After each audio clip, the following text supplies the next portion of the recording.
রান্না তো আমরা সকলেই করি এবং মোটামুটিভাবে সকলের পদ্ধতিও সেম হয়, কিন্তু what about the vitamins and minerals? আমাদের শাকসবজিতে যে ভিটামিনগুলো থাকে সেগুলো মূলত জলে গুলে যায়। তাই রান্না করার সময় আমাদের একটা জিনিস খেয়াল রাখতে হবে যে সবজি যত যতটা সম্ভব কাটার আগে ধুয়ে নিতে হবে। একবার কাটা হয়ে যাওয়ার পর বা পিস পিস করা হয়ে যাওয়ার পর সেগুলো আর জলে না ভেজানোই ভালো।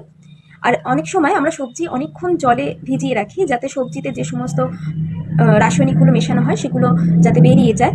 তো চেষ্টা করতে হবে সবজির খোসা ছাড়ানোর আগে সেটাকে জলে ভিজিয়ে রাখা। খোসা ছাড়ানো হয়ে যাওয়ার পর আমি 1 ঘন্টা 2 ঘন্টা জলে ভিজিয়ে রেখেছি। এতে করে কি হয়, সবজির ভেতরের ভিটামিনগুলো জলে গুলে ধুয়ে যায়।